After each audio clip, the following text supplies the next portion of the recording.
We have a trailer built to do this for the public, and we show them how. We talk about having a safety plan, about smoke alarms, about testing it, practicing your drill, and then we also tell them, you know, to keep little kids back 1 meter from the stove so that they don't pull down pots and pans and get burned. Then we show them what to do if it catches on fire, how you can put that cover over the top of it. And the last thing we do is show them what not to do. And I guarantee you, even the person in the way back there will feel the heat coming out of here. And I notice he's way in the back so he can run.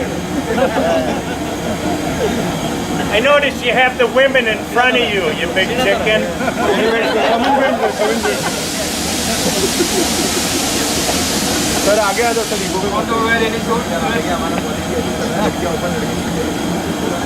But we even made one of these out of just 4 pieces of plywood. We did one behind the stove, 2 out like this, and a piece over the top. You can fold it all up, throw it in the back of the truck, and drive to a school, drive to a community event.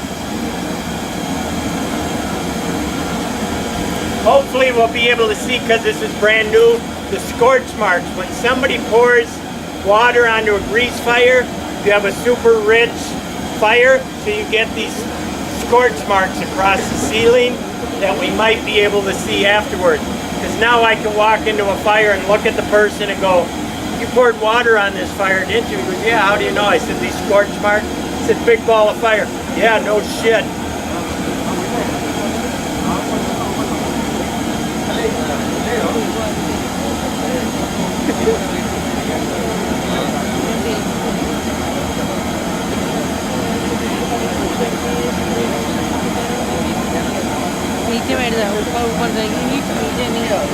It's not the oil that's burning when it does catch on fire, it's the smoke. Watch how you see a lot of smoke generating right now. The minute flames are up, the smoke goes away because it's the smoke and the vapor that burns. So until you start generating a lot of smoke off of oil, it's not going to catch on fire. What oil you are putting? Pardon? What oil you are putting? Cooking oil? Cooking oil.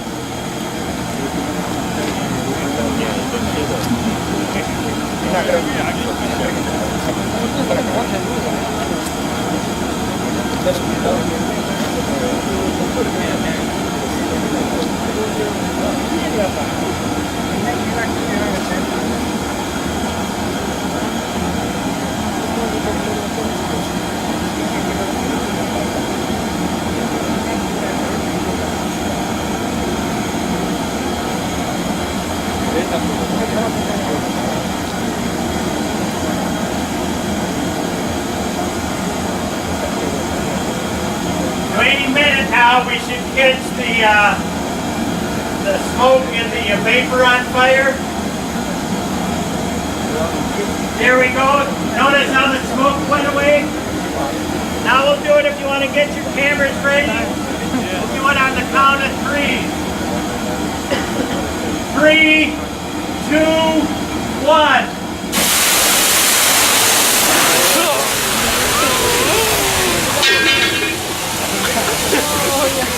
Nothing goes right back. I am standing here.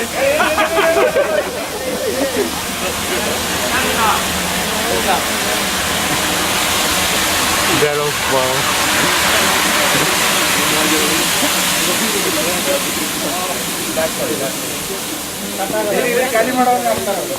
We'll try a little bit more just to see. One more. Ready again? Yeah. 3, 2, 1. 1 minute. There's not much in it.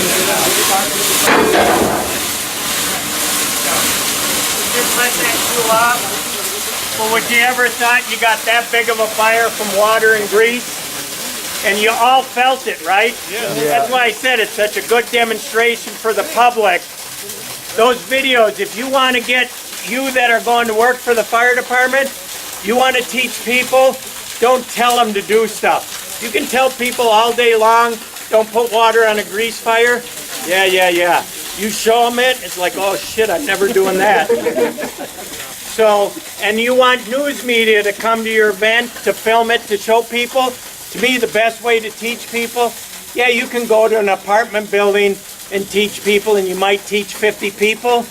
If you can get the news media to cover it and you do this same demonstration, you've just taught 1 million people. So, and news media like to come when you're not just talking and you can show them fire. So, to me, the best way to fire prevention is through video and photos and showing people, not telling them.